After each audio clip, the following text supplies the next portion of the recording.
जय श्री राम मित्रों। आज मैं बहुत बहुत बहुत ज़्यादा आनंदित हूँ और इस आनंद का कारण है भारत का चंद्रयान तृतीय द्वारा मून या चंद्रमा पर विजय। आज हम सबको आज का दिन दीपावली, दशहरे, होली की तरह मनाना चाहिए। भले ही आप दीप न जलाएं, किंतु अपने हृदय में दीपों की ज्वाला अवश्य प्रज्वलित करें। आज का दिन इसलिए बहुत महत्वपूर्ण है क्योंकि आज हमने दिखा दिया है कि हम विज्ञान, टेक्नोलॉजी और राष्ट्रीय चरित्र में किसी से भी कम नहीं हैं। ये तो रही इसरो द्वारा चंद्रयान 3 की सफलता, किंतु मैं आपको आज 4-5 दशक पीछे ले चलता हूं और आपको बताता हूं कि किस प्रकार से हमारा जो स्पेस मिशन है शुरू हुआ और किस प्रकार से उसको अनमने ढंग से शुरू किया गया और अनमने ढंग से उसको चलाया गया, फंडिंग किया गया। किंतु अब पिछले कुछ सालों से इसरो का जो स्पेस मिशन है वो अब अच्छे ढंग से चल रहा है। आपको तो ये ध्यान ही होगा कि 1960s में जब नेहरू जी प्रधानमंत्री थे तो इसरो की स्थापना हुई। स्थापना तो हो गई, किंतु इसरो के लिए क्या काम होना चाहिए, उसका क्या उद्देश्य होना चाहिए, उसके बारे में बड़ा कन्फ्यूजन था। फंडिंग तो उसकी न के बराबर थी। एक चित्र आता रहता है इंटरनेट पर जिसमें दिखाया जाता है कि इसरो के एक रॉकेट का जो कोन होता है उसको साइकिल या बुलक कार्ट पर ले जाया जा रहा है। और उसी समय के आसपास 1971, 72, 73 के आसपास जब हमारे पप्पू जी अर्थात राहुल गांधी जी 4-5 साल के थे, तो एक ऐसा भी चित्र आता है जिसमें राहुल गांधी और प्रियंका गांधी अपनी दादी के साथ प्लेन में केक काटते हुए दिखाई दे रहे हैं। डिफरेंस साफ है, कॉन्ट्रास्ट साफ है। हमारे गांधी परिवार को अपने प्रमोशन के लिए, अपनी समृद्धि, अपने ऐश्वर्य के लिए तो पैसे की बिल्कुल भी कमी नहीं होती थी, किंतु इसरो जैसे जो महत्वपूर्ण अभियान होते थे, डिपार्टमेंट होते थे, उनके लिए हमेशा पैसे का टोटा होता था। खैर, किसी प्रकार से 1970s में हमने अपना सबसे पहला आर्यभट्ट छोड़ा, सैटेलाइट छोड़ी। फिर उसके बाद थोड़ा और प्रगति करते गए, करना ही था क्योंकि मोमेंटम बन गया था। फिर 1983 या 84 में भारत ने रूस की मदद से अपना पहला एस्ट्रोनॉट, बल्कि 2 एस्ट्रोनॉट्स थे, उनको स्पेस में भेजा। किंतु वो एक तरह से आप ये कह सकते हैं कि रूस द्वारा भारत के ऊपर एक कृपा थी, उसमें भारत का कोई विशेष योगदान नहीं था। भारत के जो 2 एयरफोर्स पायलट्स थे, राकेश शर्मा और रवीश मल्होत्रा, उनको ट्रेन करके रूस के बाइकोनोर जो उनका जो स्पेस लॉन्च वाला जो एरोड्रोम था उससे लॉन्च किया गया और उनको दिखाया गया और वापस आ गए। उससे भारत के स्पेस प्रोग्राम को कितनी प्रगति मिली, कितना उत्साह हुआ, ये मुझे नहीं मालूम।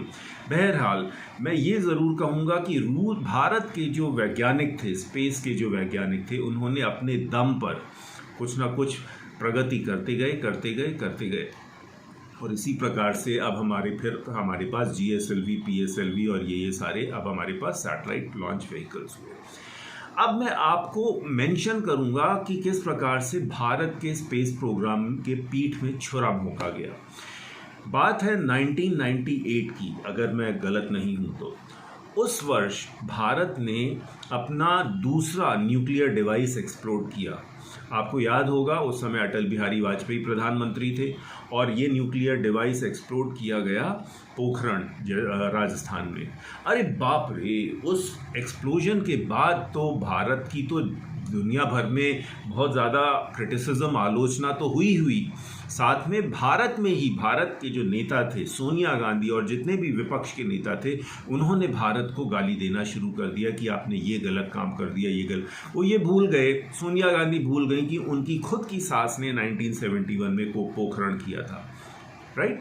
तो ये पॉलिटिक्स हुई थी। इस पॉलिटिक्स के असर क्या हुआ?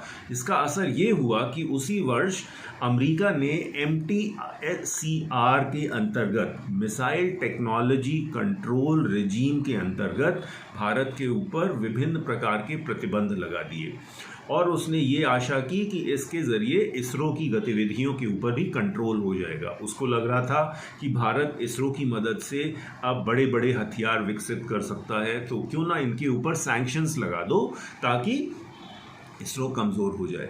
लेकिन आपको तो ये मालूम है, हम हिंदू तो बहुत ही बेशर्म लोग हैं।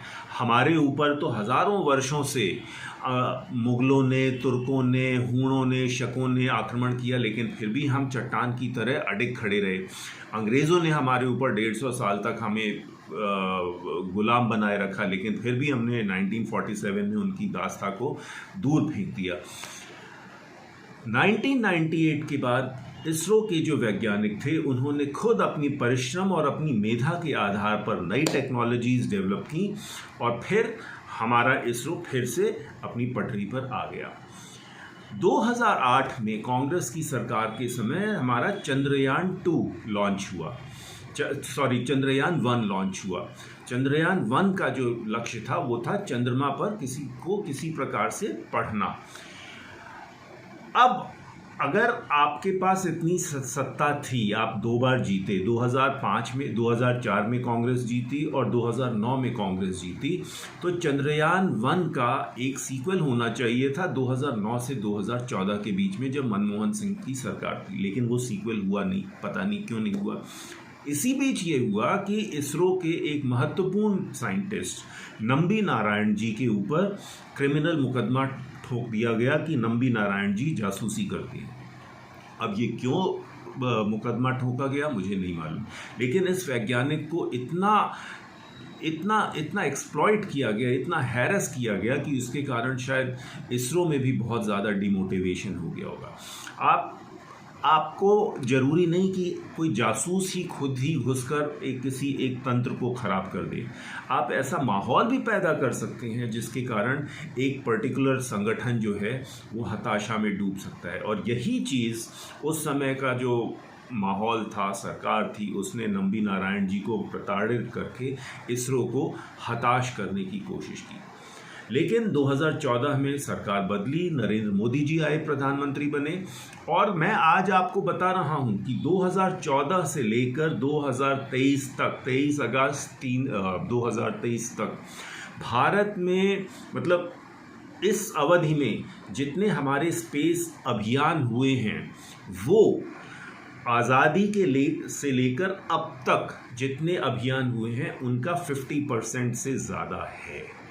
इसका मतलब मोदी जी की सरकार के कार्यकाल में स्पेस एक्सप्लोरेशन, स्पेस एक्सपेडिशंस बहुत ज़्यादा हुए हैं, और इसी का नतीजा हुआ कि 2019 में भारत ने चंद्रयान 2 लॉन्च किया। लेकिन चंद्रयान 2 जो था वो फेल हो गया, क्योंकि वो जो लैंडर था, जो चंद्रयान का जो व्हीकल में से जो लैंडर निकल के जो मून के ऊपर जाता है, वो फेल हो गया किसी टेक्नोलॉजी की के फेल होने से। लेकिन आप ये देखिए कि उस फेलियर के बाद भी इसरो के वैज्ञानिकों ने अपना मोटिवेशन बनाए रखा, और 2023 में आज उन्होंने चंद्रयान 3 का सफल प्रक्षेपण किया, और जो लैंडर था, चंद्रयान 3 का जो ऑर्बिटर था, उसमें से निकलकर वो लैंडर सक्सेसफुली चंद्रमा की सरफेस पर आ गया। अब इस सक्सेस के कई दीर्घकालिक इम्प्लिकेशंस हैं। एक तो ये कि हम मून तक जाने की काबिलियत रखते हैं। दूसरी चीज़, हमको ये मालूम है कि मून के ऊपर, मून तक हम किस प्रकार से अपने यंत्रों को स्थापित कर सकते हैं। ये बहुत बड़ी एक टेक्नोलॉजी होती है, इसे मैं आपको समझा नहीं सकता, लेकिन आप ये कह सकते हो कि जैसे अगर मान लीजिए किसी प्लेन की गति जो है 6-7 हज़ार किलोमीटर पर सेकंड की गति से चल रही है, और उसकी गति को आप धीरे धीरे 240 मीटर पर सेकंड की गति तक ले आते हैं, और फिर उसको धीरे धीरे रोक देते हैं बिना किसी डैमेज के। ये चीज़ सिर्फ भारत जैसे सरीखे देश ही कर सकते हैं। अब मून में हमको क्या मिलता है, मून की, चंद्रमा की सतह से हमको क्या मिलता है, ये तो हमको 1-2 दिन बाद पता लगेगा, क्योंकि जो लैंडर है, विक्रम लैंडर है, उसके अंदर एक रोवर है। रोवर एक ऐसी मशीन है जो चंद्रमा की सरफेस पर वो चलेगी, और चंद्रमा की सरफेस को वो एनालाइज करेगी कि सरफेस के नीचे कौन से मिनरल्स हैं, क्या है और कैसे है। तो इससे हमको पता लग सकता है कि मून में क्या चीज़, क्या राज छुपे हुए हैं। एक चीज़ और, वो ये कि हमारे पुराने चंद्रयान मिशन ने ही ये पता किया था कि मून पे पानी मौजूद है। क्या आपको मालूम था? नहीं मालूम था ना? जी हाँ, चंद्रयान का जो हमारा पहला मिशन था उसी ने पता लगाया कि मून पर पानी है। अब बारी ये है पता लगाने की कि क्या मून पे या चंद्रमा पर खनिज हैं। अगर खनिज हैं तो हम उनका दोहन कर सकते हैं। बड़े बड़े एयरक्राफ्ट, बड़े बड़े स्पेसक्राफ्ट्स को हम मून पर भेज सकते हैं, चंद्रमा पर भेज सकते हैं और उन मिनरल्स का हम दोहन करके यहाँ ला सकते हैं और उससे हमारी अर्थव्यवस्था और बढ़ेगी। अब इससे आगे क्या होगा? इससे चंद्रयान से आगे हमारे जो और भी बहुत इम्पॉर्टेंट प्रोजेक्ट्स हैं, एक है वो मार्स तक भेजने का एक हमारा प्रोग्राम है, प्लस हम ये भी प्लान कर रहे हैं कि हमारे कुछ एस्ट्रोनॉट्स स्पेस में जाएं और स्पेस को एक्सप्लोर करें।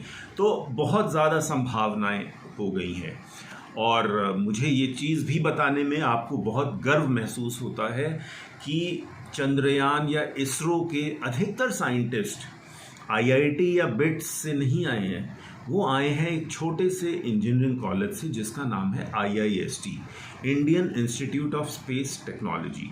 ये भारत सरकार का ही कॉलेज है और इसमें एडमिशन मिलता है जब आप जेईई मेंस में अच्छे मार्क्स ले आते हैं। तो it is not necessary to study in IIT to work in ISRO. I mean, a lot of engineers and scientists in ISRO, they have come from IIST. तो ये आप ख्याल छोड़ दीजिए कि भारत में अधिकतर जो टेक्नोलॉजी है वो IIT से निकली है। क्रिटिकल टेक्नोलॉजीज़ तो ये छोटे छोटे इंजीनियरिंग कॉलेजेस से निकली है। तो खैर, आज का मेरा YouTube वीडियो सिर्फ चंद्रयान के ऊपर था। बहुत खुश हूँ, आप भी खुश होइए और इस खुशी को, इस प्रसन्नता को आप अपने परिवारजनों, अपने मित्रों, सभी के साथ बांटिए, क्योंकि ये हमारे एक देश की एक कलेक्टिव अचीवमेंट है, सामूहिक हमारा ये एक अचीवमेंट है। और 23 अगस्त है, 23 अगस्त को हमेशा ध्यान रखिए कि इस दिन हमने कितना बड़ा महान काम किया था। और हो सके तो आप अपनी प्रेयर्स में इसरो को भी रखिए। जय श्री राम।